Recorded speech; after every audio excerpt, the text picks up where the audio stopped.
Okay, so hello again, everyone. Charles Banfield here with another Karate Canucks conversation. And this time it is my absolute pleasure to be joined by Sensei Conroy Copeland. Sensei Copeland began his martial arts journey in his early teens after receiving a mail order self-defense program that he'd seen at the back of a comic book. That'll be an interesting story to get into, I think. A few years later, in 1972, at age 15, he became hooked on karate after attending a class at a high school gymnasium in his hometown of Windsor, Ontario. He started training in Goju-Ryu Karate under Sensei Larry Smee, and eventually became a student of Sensei Don Warrener from 1975 on until the early 1990s. After this, he became a student of Sensei Teruo Chinen, and this instructor relationship lasted until his death in 2015. By 1978, Sensei Copeland started teaching karate at the Oakwood Community Centre in Windsor, and later that same year, he established Copeland's Martial Arts and Fitness Centre, which is still running today. It offers instruction in karate, in Aikido, kickboxing, and self-defense and fitness training. And for the past 20 plus years, he's hosted the Windsor Open Karate Championships, which draws hundreds of competitors each year from across North America. Currently, he holds a Shichidan, or 7th degree black belt in Goju-Ryu Karate, as well as a Shodan, or 1st degree black belt in Aikido, under Sensei James Jeanette. And over the years, he's trained with several other renowned martial arts masters, including Sensei Richard Kim, Sensei Morio Higona, and Professor Wally J, acquiring a range of valuable knowledge that he now shares with his students. A longtime kumite and weapons competitor, Sensei Copeland has seen great success at local, regional, national, and international tournaments, winning several first place finishes at tournaments and competitions around the globe.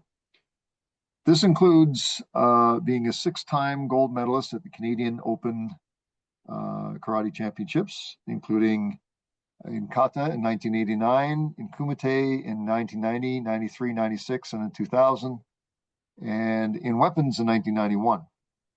He's also a 3-time Michigan amateur kickboxing champion in 1985, I should say, 1991, 1995. And at the World Karate Organization, or WKO Championships, he's earned gold in 1996, 2002, a silver in 1998, and a bronze in 2000, all in kumite.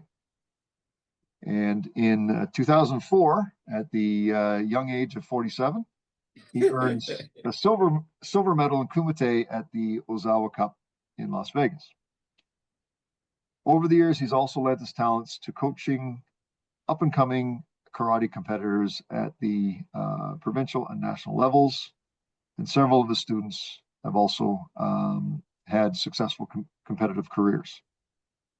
And on top of all this, he has a couple of Hall of Fame inductions to his credit, namely the Windsor-Essex County Sports Hall of Fame and the prestigious Canadian Black Belt Hall of Fame, both of which took place in 2023. So, welcome, Sensei Copeland. It's a pleasure to finally have you as a guest on this podcast. Thank you very much for that great introduction. You can't tell, but I'm blushing at goose pimples all over. No, you're right. I can't tell. Yeah, and again, I really appreciate you taking the time to speak with me today. We had a couple of I guess misfires over the last few months, but you know, you're a busy man, and I've been known to be a little busy too. So I'm really glad we get to chat today. You know, and all that said, you know, while we've never met, we were chatting a little bit before we started recording here. So while we've never met, I feel as though I've known you for a while, given all the appearances that you've made on Punch Kick Choke Chat. Also, given that we're both Atlantic Islanders. You know, you're There you from the go. West Indies, and I'm from, as I call, the Northwest Indies, from Yes, Newfoundland. sir. I felt very comfortable reaching out to you. So again, thank you very much for agreeing to chat with me. Thank you. I feel the Um, same.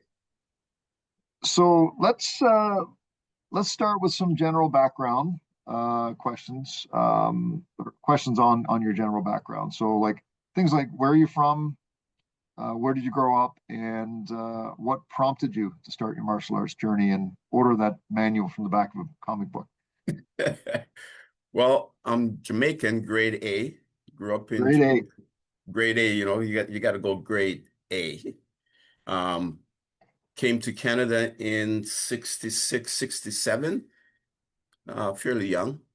And I mean, it was very cold that first year we came here because it was in the fall, close to winter. Like, wow. But my martial arts career, like you mentioned, started with the with the mail order magazine, which back in those days, there's always the magazine with I think it's Joel Wielder, weightlifting and all that Oh, kind Joe of, Weider. Yes, yes, yeah. yes. Yeah. And I remember the the comic strip on the back was where the skinny guy is on the beach with the beautiful girl, and the big muscle bound guy comes over, takes her and kicks sand in his face. And I'm like, I never want that to happen to me. And that was the start. That's how I ended up sending away for that, you know, a staple bound magazine that came back with stick figures of showing you moves. And that's how I started in the basement of my buddy's house. So you and your buddy had the same motivation We to, did. yeah, obviously, yeah. So yeah, I remember back in the '70s, I think was when I started looking at comic books that I can remember, '70s and '80s, and Yeah. yeah, there were a few of them. There was the Joe Weider ones. There was also Charles Atlas. Yes. Yeah. Was the guy kicking the sand in the other guy's face, and there was another guy named Count Dante. Okay. I don't I remember don't that one. know. He was like the dim mock, Okay. of death kind of stuff, and anyway, I was always really intrigued by that too. But yeah, the Charles Atlas ones are the ones I remember. Right. I remember there was a picture of a guy like a Yes. biceps, and there was like dynamite coming out of it and Yeah. stuff. So Those they things knew their happen, right? audience And well. what's that? So they knew their audience well when whoever put those in Absolutely. there. Yeah. For sure. And I mean, one of the motivating factor there was that the buddy of mine, he said, okay, you know what? This is great because I've been doing martial arts. I goes, really? And I said, well, if you can do it, I can do it. And that was the motivation. It was really interesting when you think back. I was like, really? Well, there was something in you for sure, right? That drove you toward that, and Yeah. then also I guess compelled you to show up at the school where the classes were being held. Was it a demonstration, or was it like an introductory class, It or was it was classes were being held there by another outside instructor that came in and taught classes. So I decided, like, geez, I'd like to join that because the basement situation wasn't really revealing how good we were getting, and even if we were doing it correctly. So having a having an instructor give you pointers and all that was definitely important. yeah? How different was it from what you expected? Do you recall how? It was different because the high school class was actually Ishinru, and it looked different from what the magazine said, but there was a couple of things about it that I mean, number one, you've got real life people that you're practicing with, so that made a big change. But Mhm. Ishinru was my very, very first style coming from that basement environment. And how long did you train in Ishinru before you discovered Goju? Um, Not very long because my buddy was actually doing Goju, and the Ishinru was what I was introduced to at school. So eventually I drifted over to the community center where he was doing Goju-Ryu, and that's how it started and stayed forever. And stayed. Yeah, Yeah. very good. So we listed a few of your instructors in the introduction and so Yes. on. Were there other influences that you had when you were beginning or through the earlier stages of your martial arts career? Um, yeah, I mean, number one, there was the Bruce Lee craze that drove everybody kind of crazy. Everybody wanted to do martial arts, you know. Everybody had their homemade set of nunchakus that you would practice with and smack yourself in the head, get hurt, and get up and try it again. Um, One of my training partner, Fernando Hamchi, which is back then was the senior student in the class. He was the best karateka that I've seen in my upcoming. And I I remember saying to myself, I want to be as good as that guy. He was in the class. I want to be as good as him. And whenever we were asked to get a partner, I would run to him so much that he would say, "Can you get a new partner?" But I wanted to be as good as the best guy in the class. And eventually, you know, we managed the goal. Yeah, yeah. Was he about the same age as you? Was he older than you? Was He was a he? little bit older, but he was really talented, man. This guy was so good, so good. And I mean, we became very good friends, but he was really good. And that's where my my zest for fighting came from because he was a really good fighter. I would get beat up almost every class, but I'd go back, you know, because if you're gonna get good, you have to be with the good ones for sure. Yeah, yeah. So, I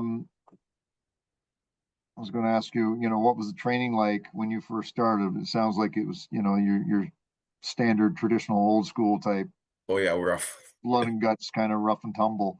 Exactly. Um, how about your approach to training and teaching? Like how has that evolved over the years? Like obviously, from the bio that I just kind of was reading out in the introduction, like you've had a long competitive career. Yeah. And primarily in the kumite aspect of competition and so on. Um, as we age and get a little more seasoned, our bodies change and not True quite as that. pliable, and you can't just walk off injuries as well as you used to when you're younger and so on. How would you say that your approach to training and teaching has evolved over the Well, years? I know at the very beginning, I remember clearly that once I was getting, somewhat decent from my perspective, training and competing, I remember saying to myself, I want to teach other kids how to do this because Mhm. I thought it was really fantastic and I was really emotionally attached to it, liked it a lot. And I said, I want to teach this to somebody because this is so cool. It's kind of like the newfound toy. You want to share it, because it's no good keeping it to yourself. And that's kind of what encouraged me to open up a school. And I didn't open it up right away. I was training with someone who was in a community center. They stopped training or running the club. And I says, can I take it over? And that's kind of how my teaching started. So it kind of accidentally, but I was in the right place at the right time. And that just kind of went. Mhm. I just wanted other people to be able to do the stuff that I was doing, which was so cool. And I thought I could be a good teacher to teach it to them. And then, once that started, um, competing was one of the things that I did because I wanted to show the students that this is what you can do with the stuff. And I figured Mhm. if I'm doing it, they'll be more inclined to do it also. So that was always my idea when I competed, is for my student to watch me compete to see the fruits of my labor and, kind of motivate them to go in the same route. I didn't compete because I wanted to win trophies or anything like that. It was mainly to show my students. Because you can't tell Was them it? to compete if you're not competing, I think. Yeah. So it's like a lead by example kind of approach, right? Yeah. 100%, 100%. I just So happen to have gotten good at it.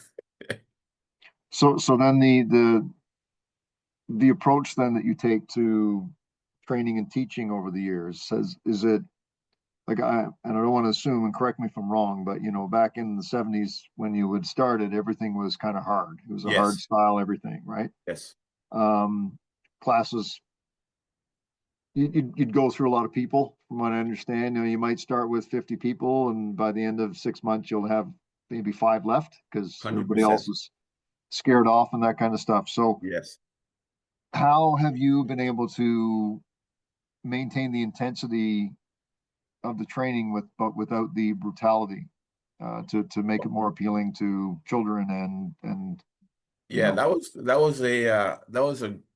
that was a intense transition because, like you say, you want everybody to be, for lack of a better word, tough, strong, good martial artists, but you weren't growing number wise. And at some point, I don't remember exactly when, because what I always done was look at other schools when I travel around, and I always say if I meet an instructor and I thought he was doing something really good, I say, I'm going to steal that. And I was basically asking him permission to take the good things that I saw and implement it in mine, and train and changing the intensity of the training so that we can grow a longer retention was something that I realized based on what I was seeing around me. Things were changing. And if you want to have the longevity, sometimes you have to change with the changes. And that's some days you wish you could go back to that hardcore where everybody would be intense enough and wanted to stay, but it's not the reality because nobody wants to go to work with a black eye or a busted lip or, you know, swollen toes. So you have to change your focus a little bit. Let's try to keep them longer, make it intense as much as possible, but don't push them over the edge type of thing. right, right. And so this was realized and achieved through, is it trial and error, or was Trial and it error, trial and you got error, feedback from your 100%. students as well, or Feedback from my students and from some of my instructors. Um, I remember Sensei Warrener telling me one, like way back in the day, because I used to drive from Windsor to Hamilton to train with him. That's where Mhm. he was living at the time. So my commute for training and moving forward meant I had to sacrifice. So I drove to Hamilton, trained, come back, train or teach my class Saturday morning, and that went on forever. But he said to me one time, he says, Conroy, you're trying to run a business here. You need to keep the students. I'm like, Yeah, it's a business now, yeah, as opposed to, something for a passion. So it was trying to keep those two ideas together without thinking just business, but maintaining the martial arts integrity. So he taught me a lot in that sense. yeah, yeah. So yeah, balancing the business versus the passion aspect of it. You obviously you've kind of found the secret sauce there, because you've been, Very lucky. 50, I've been 50 very lucky. years, 50 year, almost 50 years in the game with, running your own dojo and so on. That doesn't happen by accident, for sure. Yeah, very lucky. Count my blessings every day, for sure. In the introduction, we were kind of capturing some of the highlights of your competitive um, career, and seems pretty obvious that Kumite is your favorite of the events. If you were to look at, kata, Kumite, and I don't know if you call it kobudo or weapons. Yes, So what would because you've earned medals in all three of these types of events, at a very, very high level. yes. Um, which was, aside from Kumite, which would have been your second favorite to compete in? Open hand kata. I mean, that was something that I liked a lot. Um, it was a lot of hard work Mm-hmm. as opposed to kumite, which for me was fun. And I thought if you are a good kata performer, you could be a good kumite performer. So open hand was really good for me as my next favorite thing. Weapons were just fancy. They were just pretty cool. And we did traditional Kobudo. So, nothing crazy, just traditional Okinawan stuff. But the kata to me was a chance to perfect your own. I said the kata is the perfection of oneself. It's so cool when you can start from, beginning to end and just nail it. I mean, and it's you by yourself doing that, not like kumite. And that to me that was really good. Kata is nice. I love kata actually. Yeah. I love kata. Fighting is fun. So was that your first love, would you say, the kata, or did you always like the fighting part best? I always liked the fighting because I went into karate just so I wouldn't have to get beat up. And that was all fighting. So in the katas then, what would be your favorite form to well, first of all, to train, and then secondly for competition purposes? Did you have a Um, favorite or a small stable of favorites I, that I you would pull I out? didn't have a favorite, but I liked I know early days I did kata sanseru, one of the Goju forms, and Seiyunchin, which is quite popular. Hmm. Those two I probably perform more times than any other. And they show good dynamic movement. Sanseru has lots of strong, powerful forms. Balance in Sanseru was kind of like a highlight. Because if you can't stand on one leg to do that knee joint kick, it doesn't make any sense. But it's uh, it's fun. Those and Goju-Ryu only have like 12 main forms anyway, so it's not like you have to do a whole bunch of stuff. Yeah. And the more advanced Super MP, those ones were nice, very difficult to do for me because I'm not flexible and my stances don't look as square as you would like to have them, or the proper shape. So my body hurts doing kata, but for fighting I can move. Yeah, more in your element there. Yeah. Yes, More yes, free absolutely. flowing, I guess. Yeah. Yes, free flowing, that's a great word. Free flowing. Yeah. How about on the weapons side of things? What was your implement of choice? Bow. Bow? Okay. Bow, yeah. Bow was a lot of fun. um and I did a lot of bow training at summer camps with um Sensei Kim back in the day. And those were, yeah, Bo was good. And then I started learning Sai and Tonfa. But the bow is the easiest because you got two hands on it, but it's very powerful and Yeah. it's very, it looks like you could do some damage with the bow. So that was nice. If you had the space, yeah. If you had the space, exactly. And really, you could use any kind of stick. I'm always thinking that if my opponent has a stick in a self-defense situation, my first thing is to get the stick and use it. So that just kind of came back to the whole bow thing. Short Yeah. stick, long stick, it doesn't make any difference. Do you teach the Kobudo in We your do. school now? We You do? do. Yeah. Yes, we do. We start the Kobudo training at the green belt level and then basically work up to the more higher advanced um, Kobudo. We don't have a lot, but we do teach it. Basics too. Lots of Yeah. basics. Yeah. And which Kobudo lineage is it that you're teaching, or is it something that's embedded within Goju, or is it something that is Well, I don't adapted? think, yeah, I don't think it's embedded in Goju because, the Kobudo is usually a separate style of practice. And then most places they just, you know, add it to their curriculum. So we Yeah.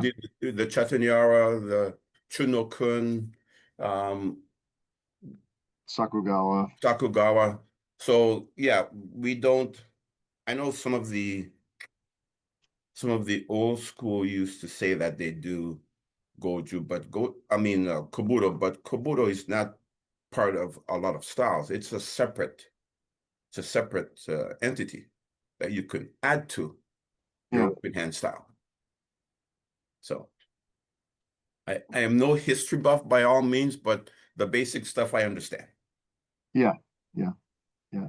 Yeah. Nor am I, which is part of the reason why I started this, is to learn as much as I can from Sure. people that do know more than me, which is pretty much everyone. So There's a lot of them out there, that's for sure. yeah. So I'm also curious about the interplay between the Goju-Ryu and the Aikido. Ah, Um, so you offer both at your dojo. Do you teach both, or do you focus no. on the karate So and you have somebody else doing the Aikido? yeah, so that's how it initially was. We had my Aikido instructor was also part of the curriculum at my dojo. He would have a couple of days where he was teaching here. Now we don't run that program anymore. But I learned Aikido after I was already a Shodan in karate, and I wanted to just get a sense of the two sides of the Japanese system, Hmm. because Aikido is a very soft flowing, movement, which from my perspective is where karate ends up at the more advanced stage. So when you start off, you're pretty much linear, and then as you get more advanced and more wise, it becomes more smooth flowing. And Aikido starts like that. I'm like, this is awesome. I thought it was a great blend to have both. So that's why I started Aikido. Yeah. So how does that how have you found that that's complemented your training over the years? Like karate is your primary, obviously, Yes, but there's and Goju is a relatively hard style of karate. yes, Aikido is the exact opposite, more or right. less. Um, so did you find that the Aikido complemented your training and helped with your karate, or did it give you a different perspective that you didn't necessarily help you with your movement and so on, but it gave you a different way of approaching Yeah, it what was in for me front of you? it was just a different perspective on the same idea. And same, okay. Yeah. And that was nice because instead of just being one dimensional with my karate training, I now had this perspective from Aikido, and I could see the relationship between the two arts in certain movements. Mm, So it for me it was the perfect match. I wouldn't want to match my karate with something else, with a different style that didn't really complement each other. And I found that Aikido and Goju-Ryu, they were, like you said, we're coming from two different sides of the fence. And we meet in the middle somewhere, which was great. yeah. So did you find, especially at the earlier stages, you said you were already a shodan in Goju when you started training Aikido. Did you did you find that one was creeping into the other one a little bit? Oh, definitely, for sure. Yeah. I and one of the things, like a lot of us martial artists have multiple training. They done multiple arts. And I wanted to also do that, but I didn't want to be so much confused by starting both at the same time, as an example. So that's why I waited till I was already, black belt before I did Aikido. And even then, my Aikido instructor says, this is not karate. Because you get those linear feelings, and when you're supposed to be making those smooth 95-degree pivot, and doing nice movements. And I was like, stiff as a board from an Aikido perspective. So yeah, that took some adjustment, Yeah. and but once you get it, it starts to flow a lot better, and it's only something that, like, I would only recommend somebody to do multiple arts when they're very advanced in one already. Yeah, I think it makes it a lot easier Mm, because your brain is different, yeah. you Yeah. know, and you can see things from a different perspective where starting out both fairly early in your training career, I think there's be a lot of confusion. Plus, I'm Jamaican. I like things simple.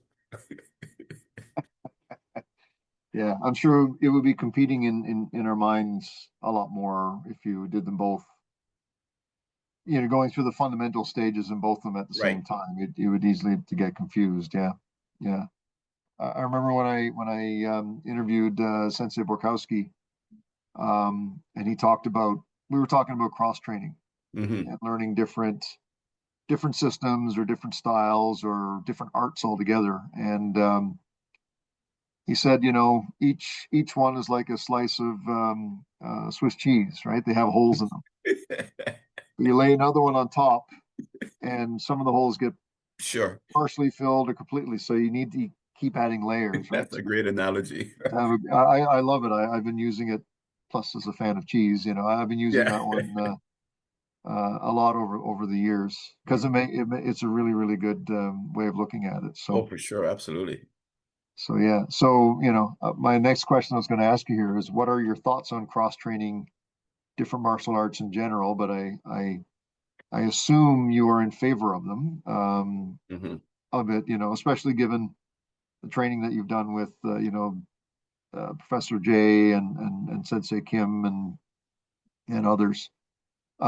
What prompted you to reach out to and learn from them? Well, my my not one of these crazy ways that I think is I always thought that knowledge was king. So learning to me was something that I always, wanted to do. I always like right now, I even today I have a need to know feeling. I like to know things. And what I'm realizing now that I'm getting older, no one person knows everything about everything. But I like to know things. Yeah, And um, learning, going to seminars, uh, finding out new information. We had a motto back then, have car, will travel. So if there's a seminar somewhere, we can drive to it, we're going.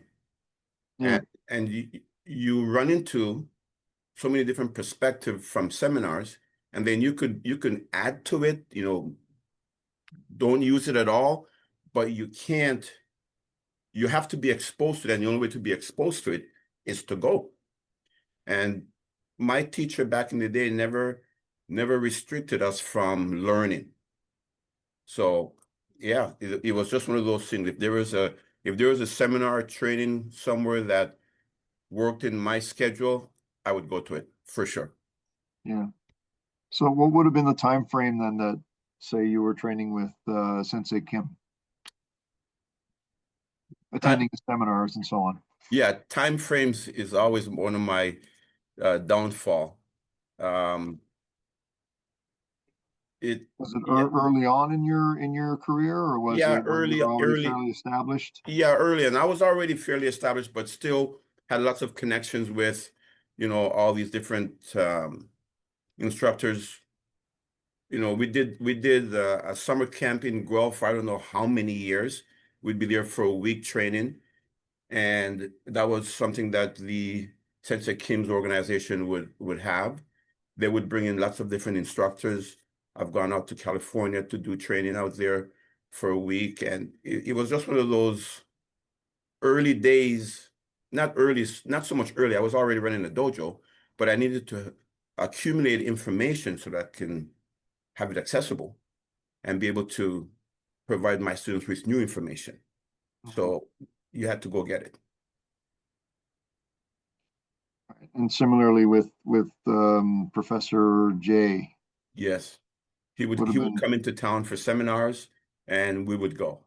And one of my earlier instructor, Don Warrener, actually he brought a lot of, you know, instructors in to the dojo or into camps for seminars. He he did that a lot. And of course, somebody new's coming into town, we'd there. Yeah. Most most of the most of the extracurricular training that I've done with other instructors was through my teacher bringing them into the dojo to expand our knowledge with outside instructors, which was great. He wasn't afraid to do that. Some places they don't do that. Yeah, yeah. Well, certainly, people seem to be a lot more open-minded about that nowadays. I Yeah, guess for maybe sure. because access to information is Yeah, ubiquitous, right? You can look anybody can anywhere get and it, find it. Yeah. for sure. No, no, that's very cool. You're very fortunate. You had some very open-minded, Oh, for sure. instructors. I count my blessings because I mean I was on that zest to find stuff and it was available. And I do count my blessing because there was no restrictions put on me, just the ones I put on myself. Yeah, Yeah. yeah. Just getting back to your origin story, I guess. Yes. So you're from Jamaica originally, and moved here at a young age. You were probably about, what, was it 10 years old or so when 10 you or came to Canada? 11-ish. Yeah, in there 10 or somewhere. 11, yeah. So where I'm going with this is, one of the former guests I've had on this podcast, a gentleman named Christian Niles, Hmm. and he's originally from Barbados. He's Okay. now, like, he's got a background in judo, in fencing. He's now a HEMA specialist, the historic Okay. European martial arts. Right. Um, um, I guess the it's making a bit of a resurgence. I guess it's Right. kind of coming out of antiquity through research and that kind of stuff, which is all really, really kind of cool, especially given that it's all Western and it looks Right. very, very similar to the Eastern, stuff. Like, so it's all more or less the same thing, but different approaches to it. Anyways, when I was asking him about what was the impetus for him to start his martial arts journey, he talked about when he was growing up in Barbados. Hmm.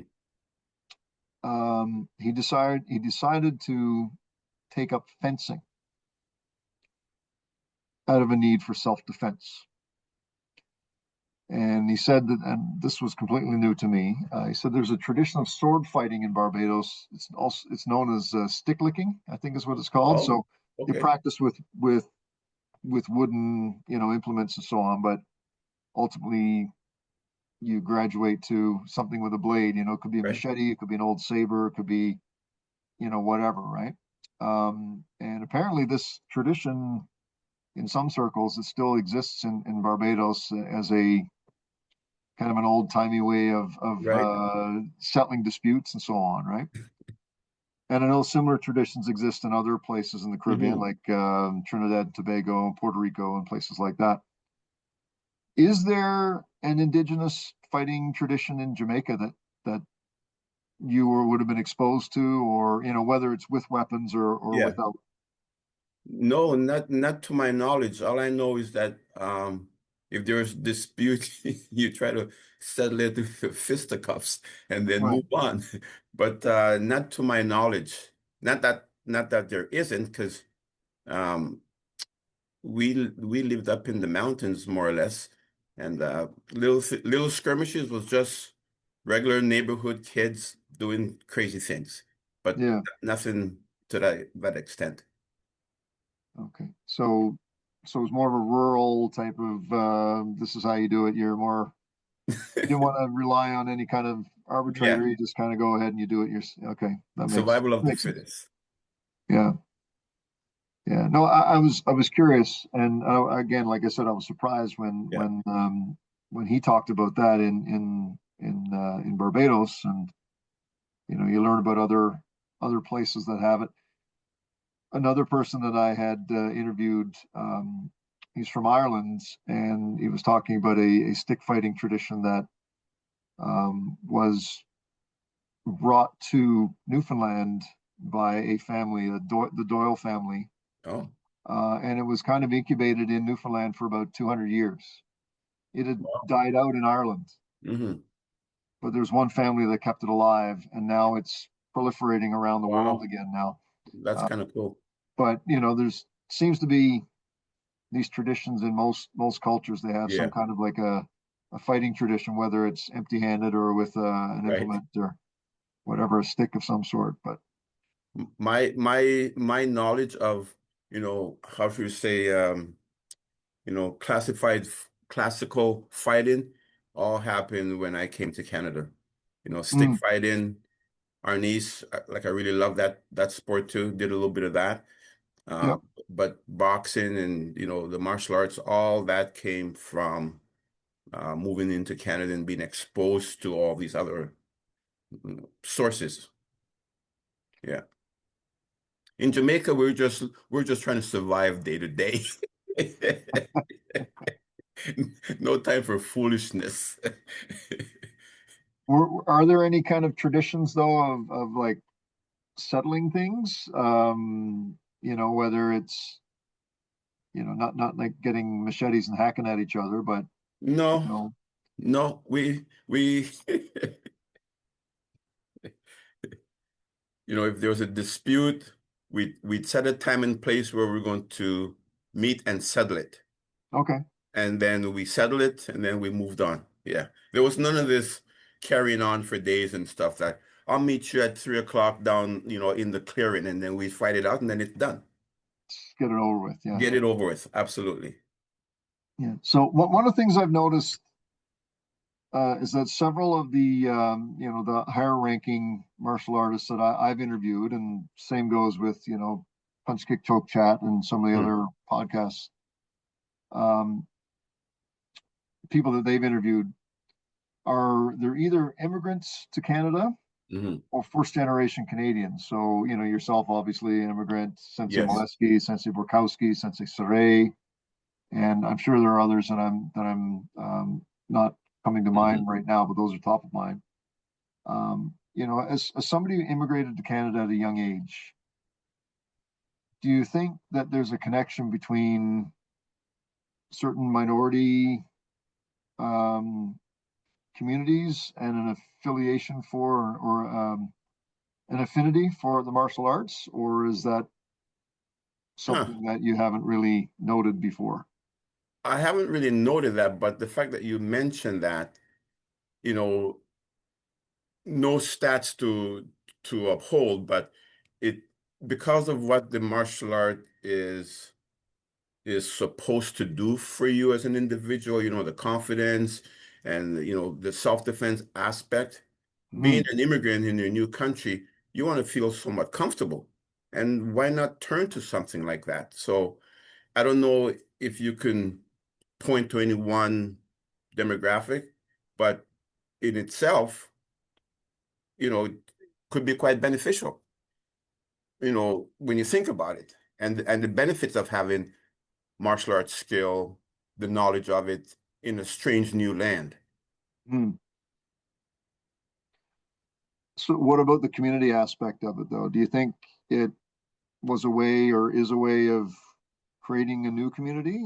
So if Well, I don't know what it was like in yeah. Windsor in the 60s and 70s. I know where I'm from.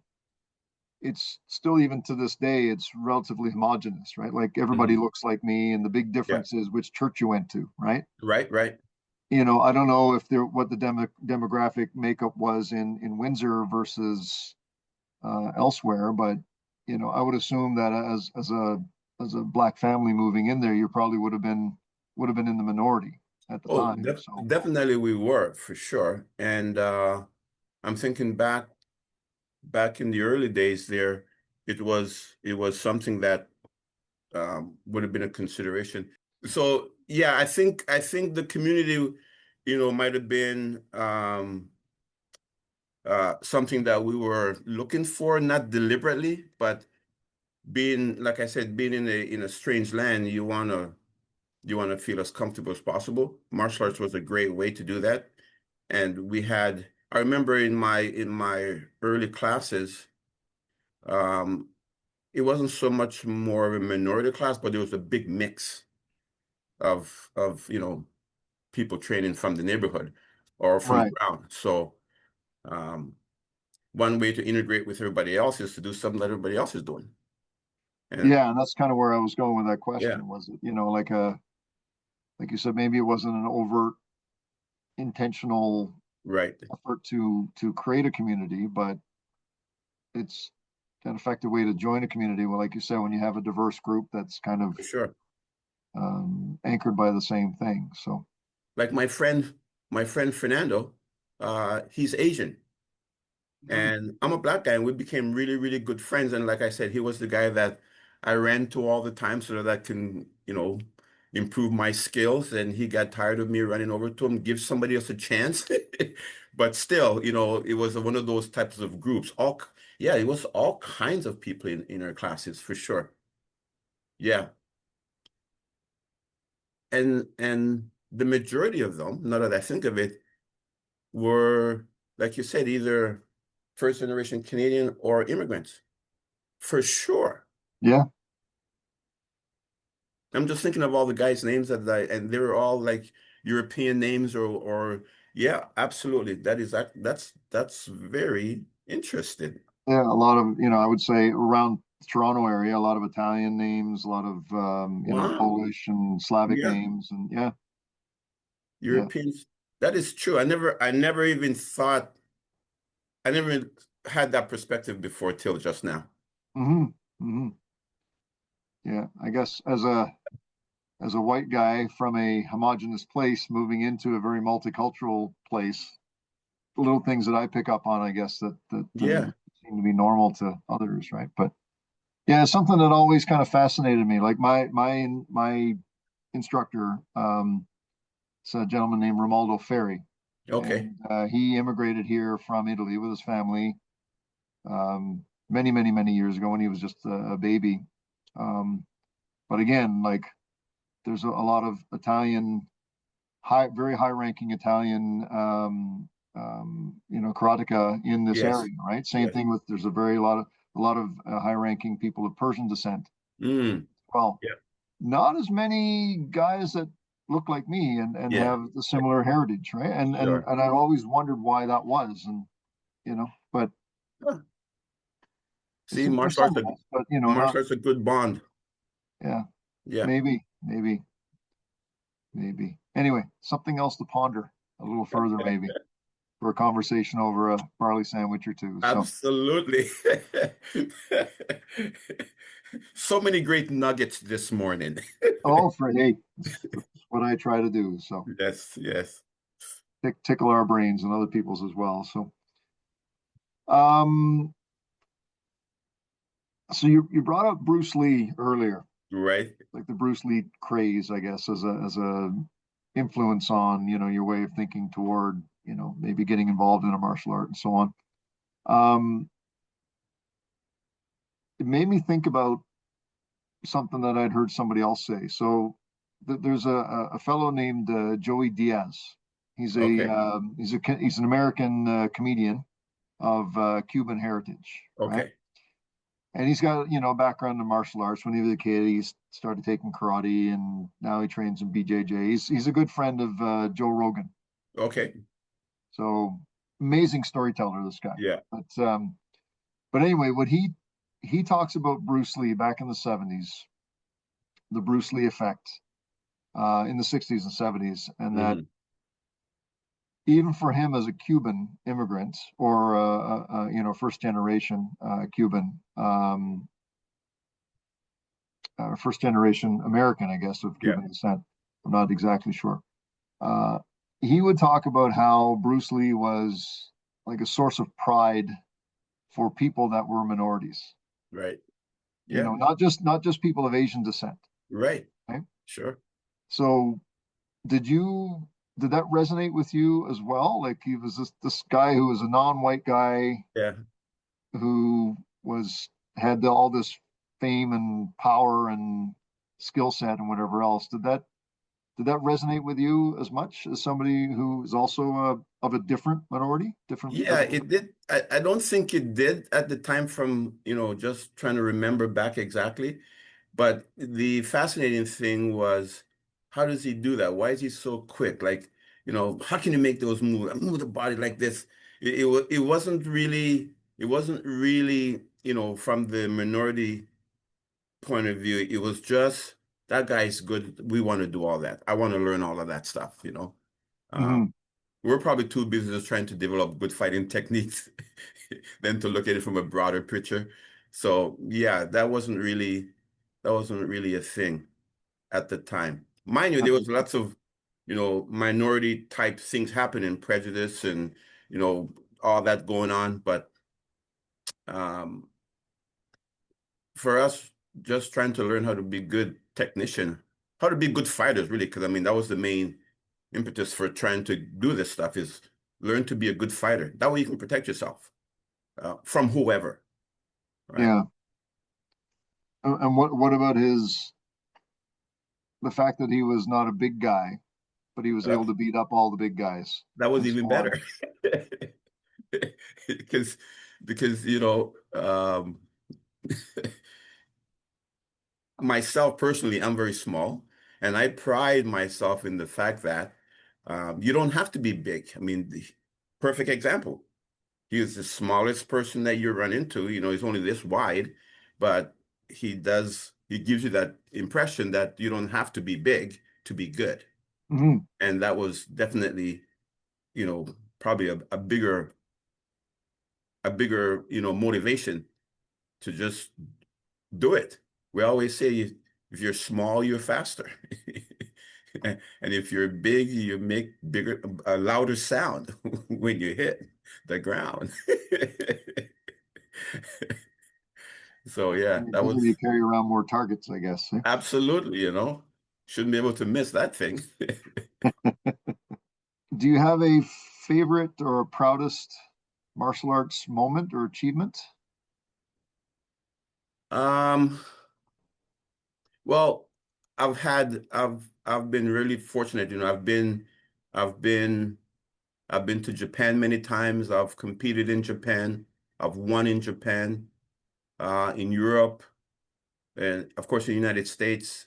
And they've all been um, wonderful. I think one of the one of the big moments we were competing in Italy on the World Championship, WKO World Championships, and we had a team. I remember we had a team of 50 players um, back then, and we all, like the Canadian team, we all moved together. We always say it's a cloud of Canadians because we'd all move together as one group wherever we went throughout the weekend event, outside of the competition event venue. But in the competition venue, all the teams are situated in the bleachers and everybody's with their group. And the Canadian part, we had such great team. Like with 50, you're going to do good with 50 people on your team. Yeah. But every time there was especially in the fighting division, when there was a good, hard shot to the opponent, we would say, "Ooh, that's gotta hurt." And that that mantra started to catch on over the weekend. And everybody was doing that, which was so cool because we started it. Somebody get clobbered, you're like, ooh, that's gotta hurt. And it was just so cool. And it's just funny because I remember that being part of the team and it just bellows out when everybody does it at the same time. It's kind of like the wave, right? When everybody Yeah. does the wave, same kind of Yeah. feeling for sure. But I've been very fortunate. I mean, um, at the uh, at the World Championships in Florida one year, I lost my front tooth in my in the middle of my match. So we had rounds, Yeah. and in between the rounds, back then you had rounds, and in between the rounds, I went out to the coach and he says, I asked him, I says, "Is my tooth in?" He goes, "No, it's hanging out." So, so he pushed it in, he pushed it back in, and I went in to finish the fight and won. But those were hard fought times in competition back then. I had a teammate who got his orbital bone broke, and I mean you don't get disqualified back then. You just hopefully you can continue to fight, Yeah. right? So it was tough times, but they were all very good, very memorable, and I was fortunate to always be on the good side. But as a favorite, no, I've had some really, really tough classical matches. Um, and most of my tough matches are people that I'm very good friends with from the competition day. Yeah, absolutely. Which is kind of cool thing that martial arts does to people, I think. Yeah, yeah. Oh, it's a mutual respect, I guess. Right? So 100%, you know. During the match, it's all business, but when it's over, it's like, man, you were good. And you just it builds a different level of camaraderie, you know, for sure. yeah, Yeah. for sure. How about then most prominent kind of eureka moment? Like, and it can be more than one, obviously, but Yeah. you know, there's lots of little ones that happen all the time because that's how we progress. But you know, is there something that really sticks out in your mind as soon as you figured this thing out, or as soon as it landed in your mind, that it changed the way you saw things moving forward? Yeah. I'll tell you what, there is one actually. So when, and this is, yeah, there is one. So when back in the early days when I was training in Windsor, after my first instructor, um, we decided that, okay, um, I needed to learn more. I guess that was for lack of a better word. Mm, And I was thinking about, you know, where can I get more knowledge, more training? Because now I'm one of the seniors in the class. And I needed more because in my head I'm thinking I want to teach this to other kids to be good. So that's when I went to Hamilton from Windsor, and I went to Hamilton. Actually, I went to a seminar there, saw Sensei Don Warrener, and asked him if I can come and train with him. And that's kind of how that started. And I remember um, I was already a showdown here in Windsor. I went to Hamilton, trained for a bit, and then there was an opportunity to grade, and I was in the grading, and I failed it. I failed the black belt grading that Sensei Warrener put me through. mm, And that to me was a eureka moment because I said I never want to have that feeling again. So 1 year later, I went back to retest a year later. And he said to me, "Who are you?" He says, "You're not the same person that was here last year." yeah, And I left there. And, you know, when you have a fishbowl that's this big, you think everything is awesome. And then you get into a different area and the fishbowl is now this big. And you feel like you realize that you're like a minnow.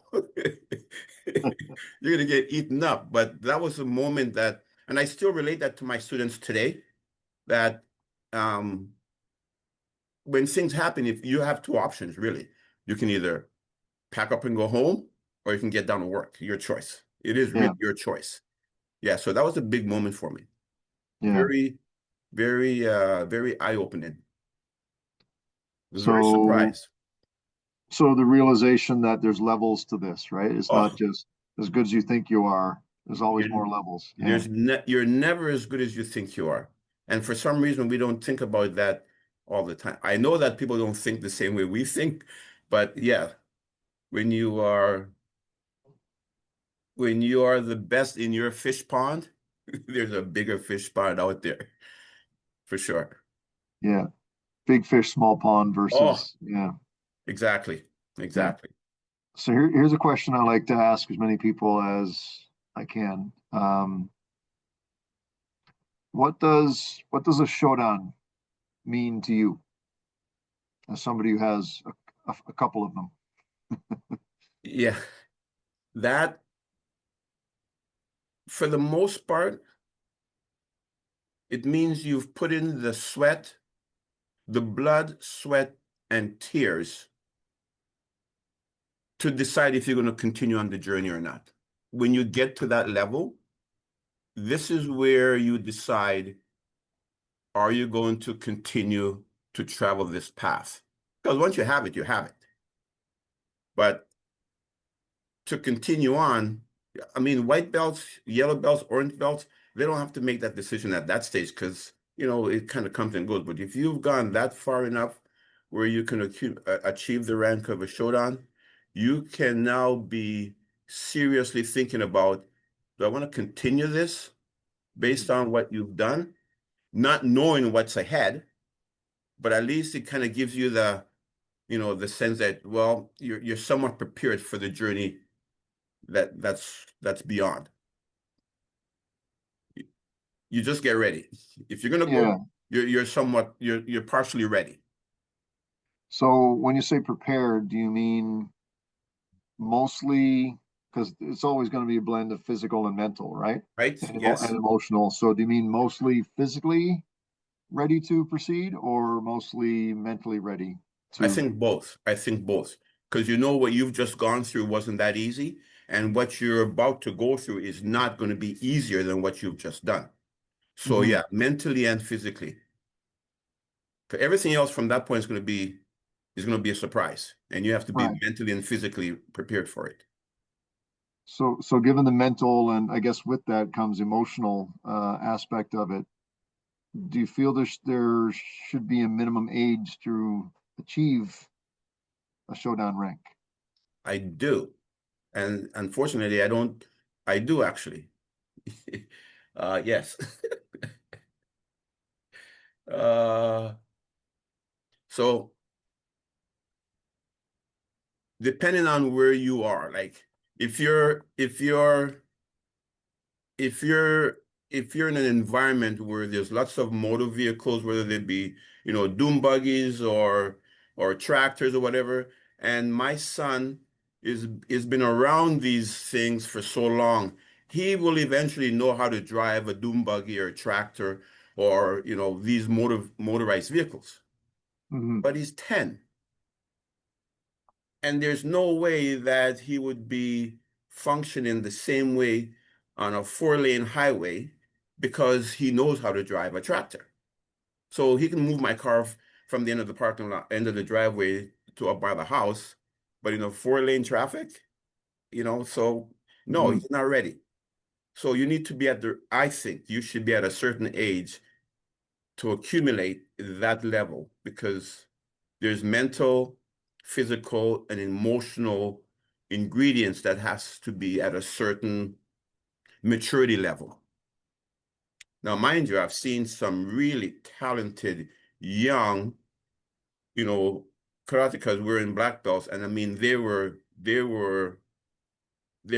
impressive. And my first question was, did they start in the womb or how did this all happen?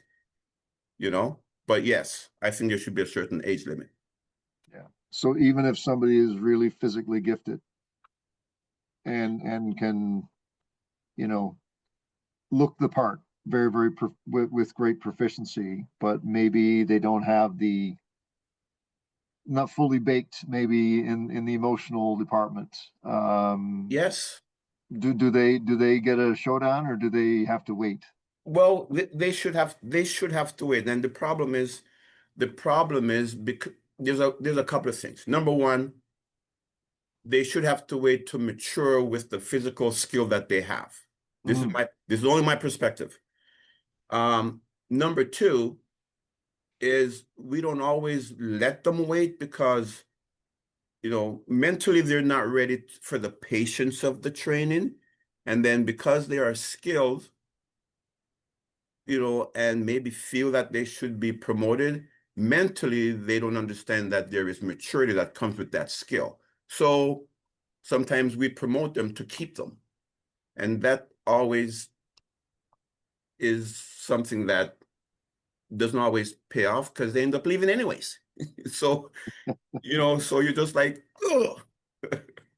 So yeah, at a certain level of maturity, you got to make right decisions. You got to be able to do a lot of different things from a maturity level. Because just because you can do the technique physically doesn't mean you know how to teach it properly. right. So, and that's just me. I mean, everybody has their own feeling, but yeah, you're not going to drive my car just because you know how to drive a car. You're not old enough. Yeah. Yeah. So as somebody who is, has had your own school for almost 50 years and has had likely thousands of students go through, and maybe hundreds of black belts, that have come through your program and so on. How do you square that with the demands, because you had to run a business, right?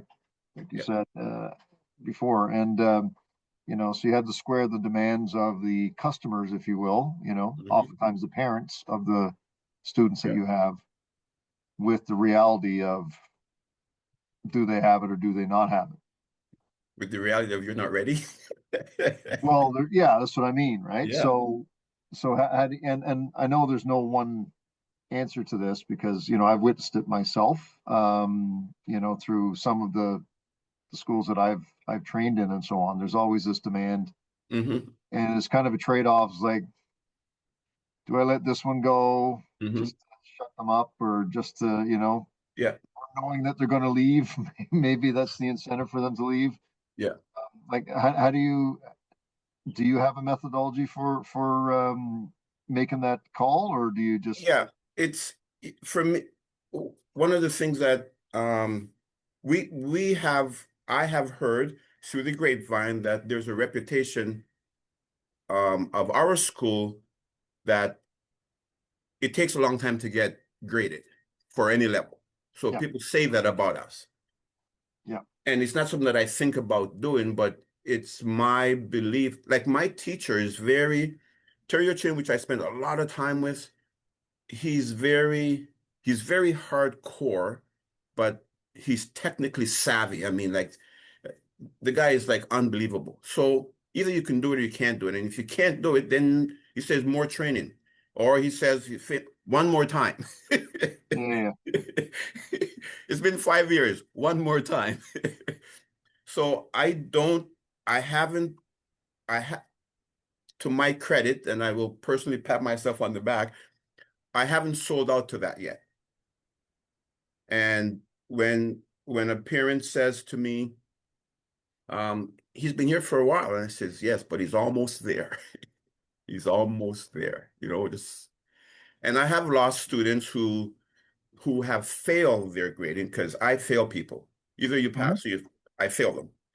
And sometimes they leave, sometimes, they stay. But when you start to water down the ingredients, you don't get the same effect that you were or that you thought you had before, you Yeah. know?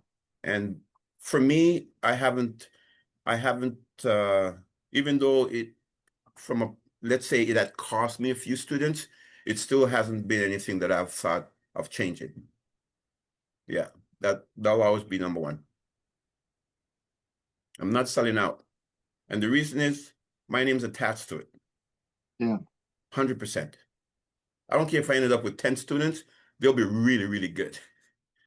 Do you have a favorite quote or concept that guides your approach to your training and your teaching? And this Um, doesn't have to be a martial arts quote. It can yeah, be a quote from any other source, but that means something to you. yeah, because my teacher said it many, many years ago to me. I always remember it, and I always um, mention it to my students, but it's the more rank, more responsibility. We learned that a long, long time ago. And even when a white belt child gets a stripe on their belt, that's the first thing I say to them. This means you have more rank now, and that also comes with more responsibility. So when you think of it that way, it makes you think of what should you be doing at this rank that is going to be, you know, a good example for those who are not at that rank. So that is something that we always say all the time. More rank is more responsibility. What advice would you have for anyone who's looking to start training in the martial arts, whether for themselves or for their children or whichever? Mm. Like, are there key bits of advice that you share with people?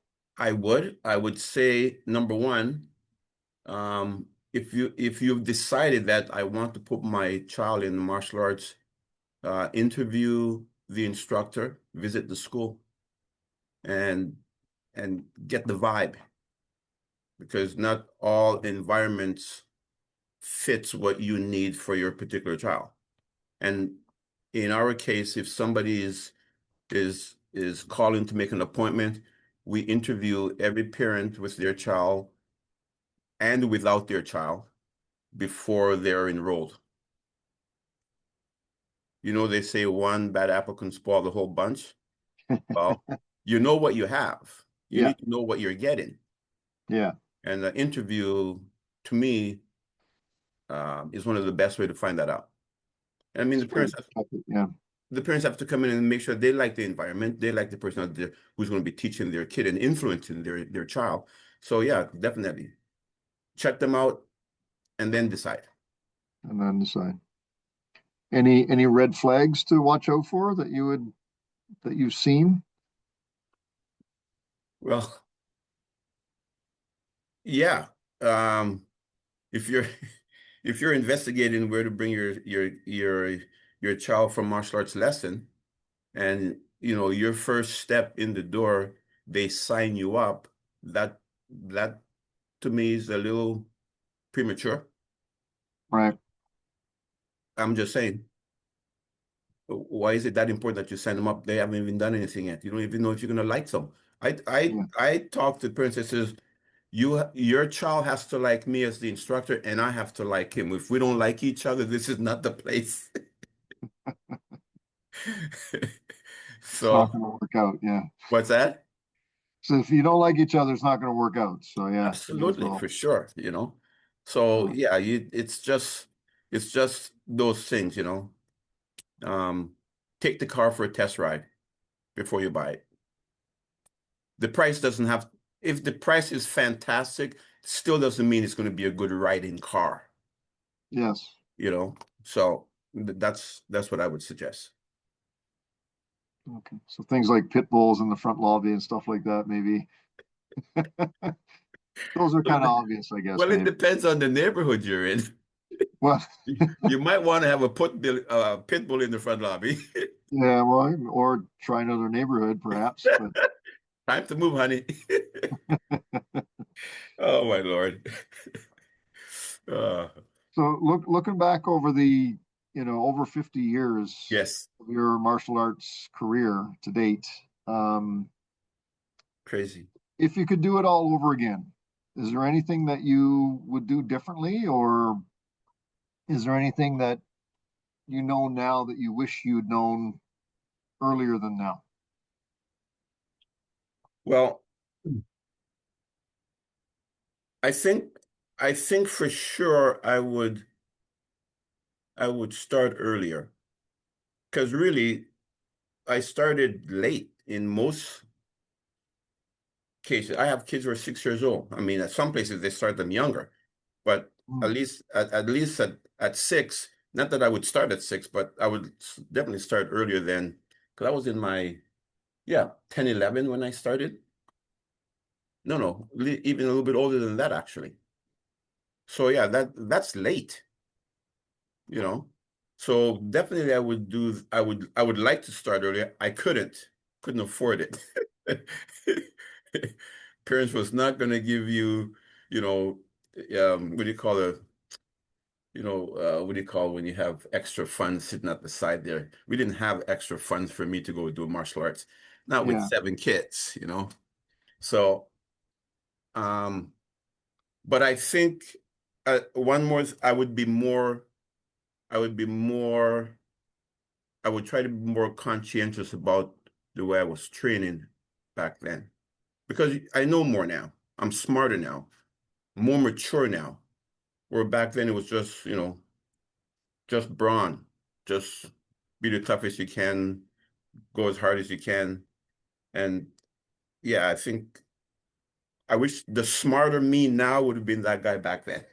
But of course, that never really happens, right? Oh, well, they haven't figured out the formula yet to make that happen, but yeah. So I have this thing, like you try you're doing a project and you've done it 2 or 3 times for whatever reason. And then on the fourth try, you go, oh my God, this is way easier than it was on the first try. And I always ask myself, why didn't I have this fourth try experience thought out and do it just the one time at the very beginning? It never seems to, like you say, the formula is never really clear until after 3 or 4 tries. Yeah. Yeah. You need that experience. Yeah. Experience. Trial and So error. trial and error. Yeah, exactly. Exactly. So if back to your original answer, so if you had started earlier Yes. than you did, and it would have meant that you ended up in a different place now, would you still want to have started earlier? No. No. No. Yeah. No. If I could have started earlier and be where I am now, that would have been ideal. Yeah. But in a different place, no, because um the martial arts has been it's like that guy. What did he say? Baseball has been very, very, very good to me. The martial arts has been very, very good to me, and um, it has it has saved me in a variety of different ways. Because if I wasn't in the martial arts, I have no idea where I would be right now. This has been a very life-sustaining thing for me. Um, it's personal. It's very personal. Yeah. Yeah. So what inspires you to keep learning then? You've been doing this for over 50 years. You've taught thousands of students, coached, many, many, many other athletes. What inspires you to keep learning? I know what keeps you teaching. It's the connection, but to keep learning new things. What's the inspiration there? Um, it feels good. It feels really good when you learn something new and you can do something with it. It's it's the feeling of the gratification of being able to get some new knowledge and then you do things with it and it comes out the funnel looking really good. You go, wow, that's pretty awesome. It's just a satisfying feeling. Gratitude for sure. Yeah, Because I will always try to learn stuff. Like I said earlier, no one person knows everything about everything. And if you can gain new knowledge, that's a step forward, I think, for sure. so it's a lifelong endeavor, I guess. Learning It is. is Yeah. 100%, 100%. I wish I would have said that. Well, I'm just paraphrasing what you said, so feel free to use it if you want. It's yours. Why not? Yeah, yeah. No, there's a quote by what's his name? Is it Pat Riley, basketball coach in Okay, the yeah, Pat NBA? Riley. Yeah, It's he's a pro. attributed to him anyway, and Okay. it's the quote is, "If you're not getting better, you're getting worse." Mm, Right. So if you're not always learning how to improve yes. and so on, you're not going to stay the same. You're going to end Yeah. up getting worse than you Yeah. are, right? And it's I guess maybe implying amongst the things it's implying is that you really have no choice but to keep learning Right. because of how we're wired, right? Our brains Yes. get lazy or whatever, and Yeah. yeah, so that looking for the next new thing is what keeps us sharp. Sure. Absolutely. I agree. I agree. But Um, wherever you find your inspiration, I guess that's the key thing, right? yeah. To keep learning is that. Yes, So sir. Yes, sir. so is there anything that you wanted to add that we haven't covered? Um, or like even things like where people can find you, your dojo, that kind of stuff. I have your URL, like your website Okay. address. I'll Yes. put that in the description when this is posted. But is there anything that you wanted to bring up or mention? Um, well, there's lots of great martial art schools and instructors around. And the martial arts not going away.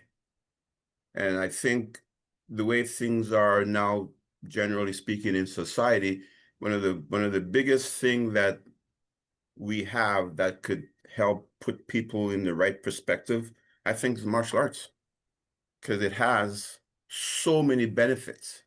And Yeah. when you're all screwed up in the head, a martial arts environment with the right ingredients is a bonus. So if people are going to do that, as an activity, search it out well, kick all the tires, make sure it's exactly what you need. And for the younger generation, they, at this moment in their lives, from my perspective, they need this stuff. They need it. And I would tell parents, don't go easy on your kids. It's a tough world out there, right? Make them earn it. Everything, for sure. Yeah, well, that's great. I don't think I could agree with you more on that last point you made there. So I appreciate your insights and for your patiently accepting all the questions I've asked you. Well, you made um, it easy. well, I as I said at the beginning, I feel like I've known you for a long time already, and Yeah, we get to meet in person and stuff. But I again really enjoyed our conversation today. I think we have a lot in common in terms of perspectives on things, for sure. and while it's always good to have people of different perspectives and so on, it's always fun to talk with people that have similar ideas, Absolutely. and all that stuff. Old souls. Maybe it's that just that salt air, man. It's in our veins, right? Salt water in our veins. um yeah, so that said, thank you so much for making this happen. And I look forward to the opportunity to keep this conversation going in person. For sure. Well, thank you also. This has been fun. And I didn't have any anxiety about it or anything, but it was definitely fun. And like you say, it seemed like we've known each other for a long time just based on our conversation, how easy it was. But I really appreciate the interest in my perspective. It's it's like you say, it's a lifelong endeavor. You learn. I went to Yeah, the U of L, the U of L, University of Life. Yeah, the University of Life, and that's where you learn a lot of stuff. excellent. I'm Well, certified. you're certified, yes, grade A certified Jamaican from the University of Life. There you go. I like that one. Tagline. Awesome, That's perfect. awesome. No, Thank you again, so much. appreciate all your time and your interest in coming on today too. So thank you so much.